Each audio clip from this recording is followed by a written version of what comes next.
Hey,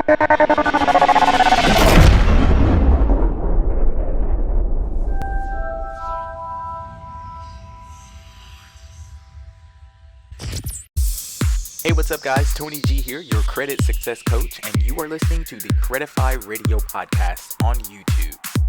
Ever think about buying a bigger place? Just waiting for a visit from the credit fairy. The truth is you can have whatever you want. You just have to believe, and be the first to believe that you can have it.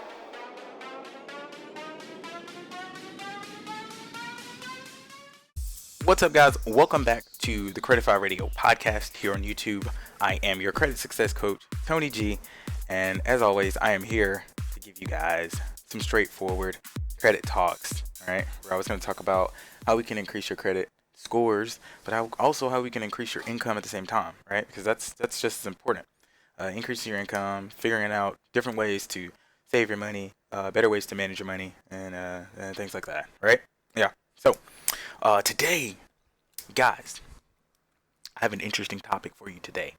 Remember yesterday I said I was going to have something that was going to be really good. And hopefully, I get a lot of pushback when I kind of talk about this until I get really into the deep, the thick of it and the mindset, my thought process on this. But today's topic is 4 reasons why you should own an older car.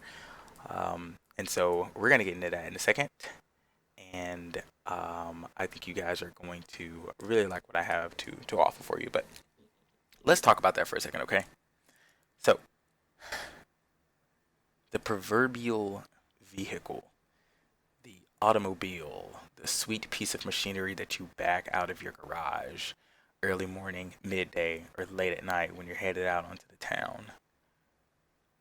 Who would, in today's economic America, where credit, at least as far as automobiles and the auto industry is concerned, is just ripe for the picking in many cases. I mean, I've seen people that have 3 and 4 repossessions on their credit report. So, and I'm not talking about those people. I'm just saying, and I'm using that as an example. That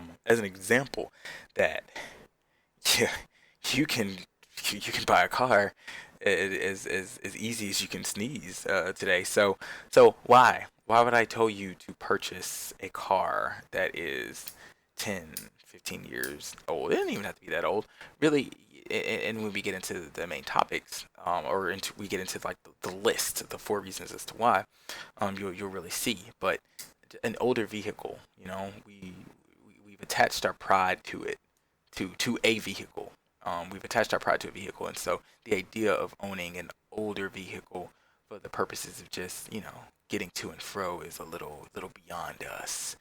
We're too above, especially, hey, I can go down to the local dealership and get what I want and pay $400 a month for it, or $300 a month for whatever the case may be, whatever your situation is out there. If you got the greatest credit, you can get the lowest interest rate and things like that. But anyway, we've kind of traded our identities for what we drive today. It's like an extension of who we are. And so today I'm hoping that I can shake that up a little bit.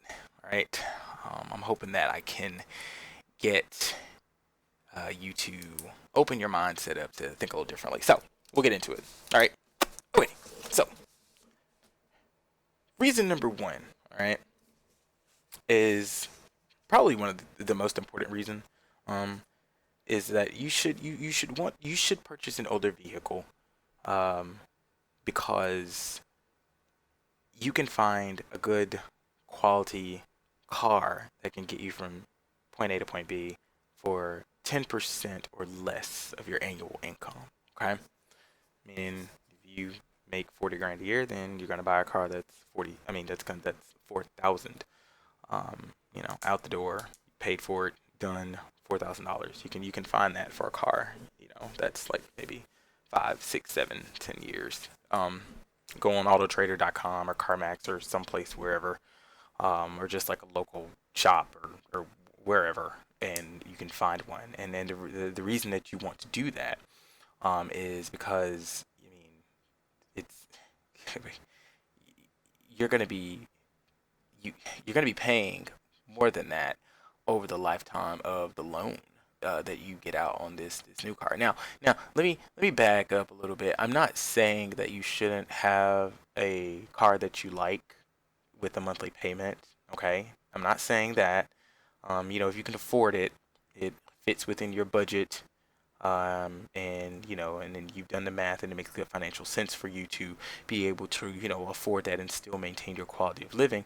Then of course, get what you want and have a monthly payment. That's perfectly fine. You can do that. Get the car you want, pay for it monthly, whatever. I'm just saying that I have a car that is maybe 14, 17 years old. It's a 2001, so 16 years old, and it works perfectly fine. And the reason that I do that um, is because, or the reason that I have that, sorry, scrambling over here today. The reason I have that is because it is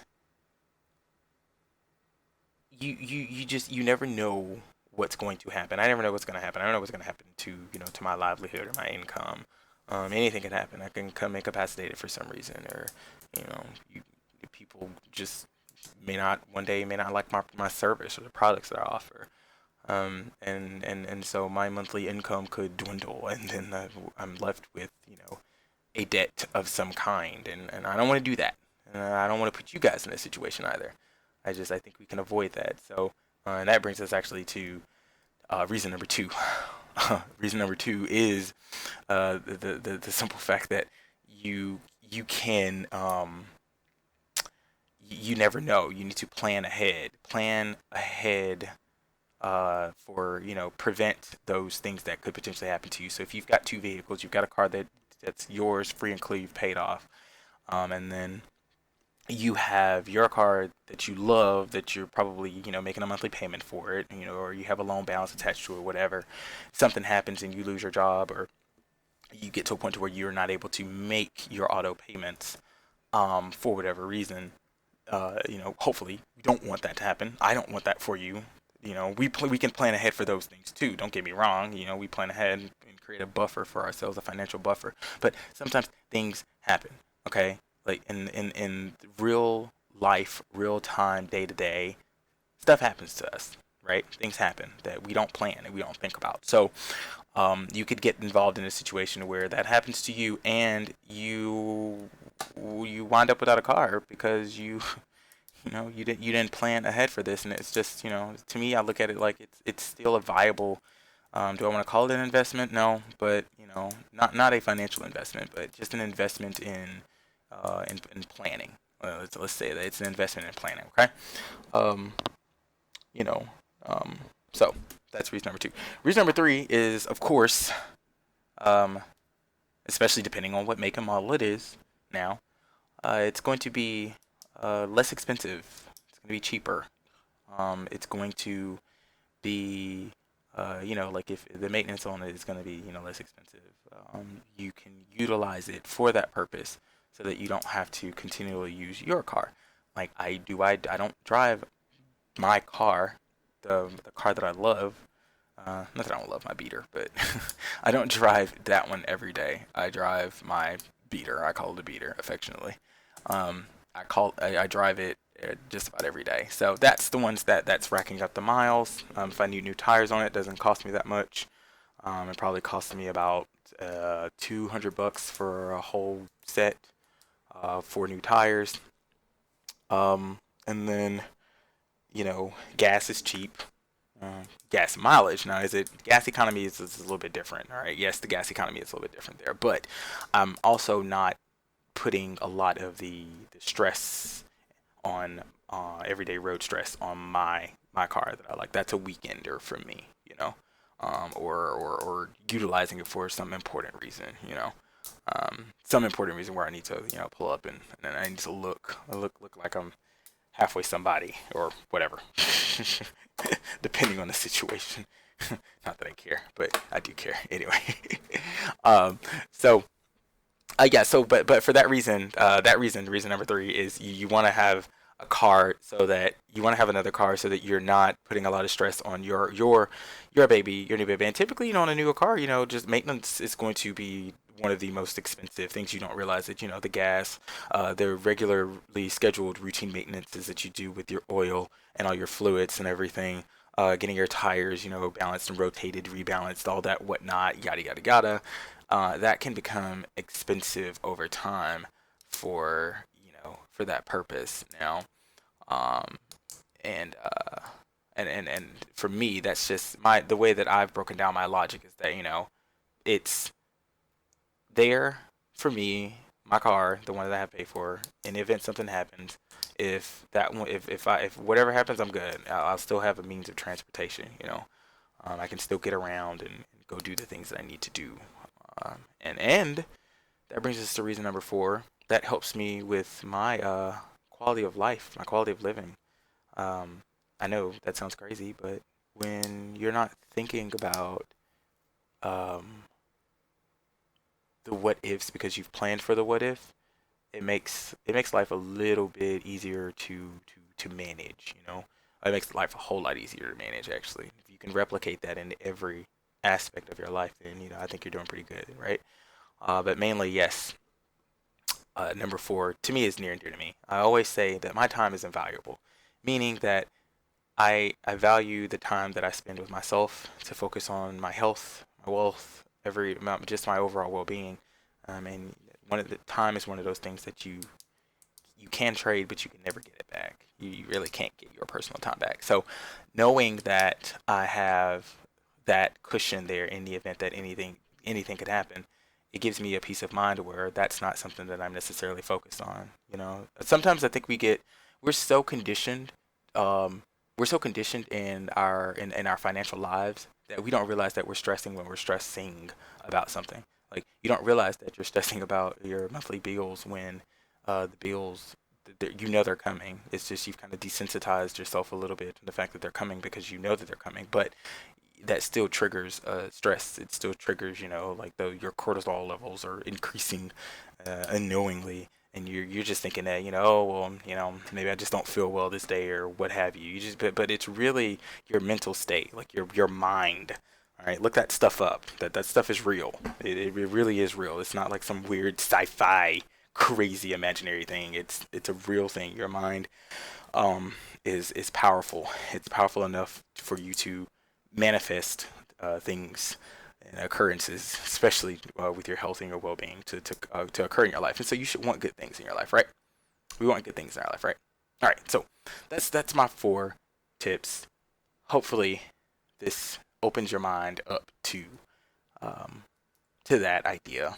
And who knows? It may not be a vehicle, but hopefully it just opens up your mind to the thought in planning and having a cushion, having a buffer, having that safety net. Okay, and then of course we talk about all those types of things here, on the podcast. So will always be other cool tips and things related to how to maintain your financial health. Yeah. All right. Well, as always, you guys go to my website, www.credifi.io. If you haven't already done so, sign up. Go ahead and fill out the form for the free consultation if you'd like to get back on track with your credit. If you're good and you just like listening to what I say and what I have to offer here, then you can click to subscribe to this YouTube channel. I would definitely appreciate that. Also, you can sign up for my email list on my website. And I've got some cool stuff coming out, guys. Actually, I'm really excited because I've got an ebook that's going to be coming out in mid-October, somewhere around the 14th or the 18th. I will get back to you with you on the date on my next podcast for sure. But I do know that it's going to be October. And so I'm excited to introduce that to you guys. And hopefully you guys get some value from reading that when it is here. People that have signed up for my for the newsletter will get a automatic they get an email. You'll get an email. I'm at a loss for words today, you guys. You'll get an email that will give you a free copy of it in your inbox. So look out for that. And as I said, click the links to subscribe. Go to my website, and I will listen to you or hear. What's wrong with me today? I will reach out to you guys later on my next podcast. Next podcast, we are going to be discussing, all right, 5 weird ways for you to make money today. Well, not today, but the day of the topic. Start on it. 5 weird ways that you can generate some income. You can start on it. So, I look forward to hearing from you guys. As always, email me, what have you. Talk to me. Give me questions. Holler at me. And I am out.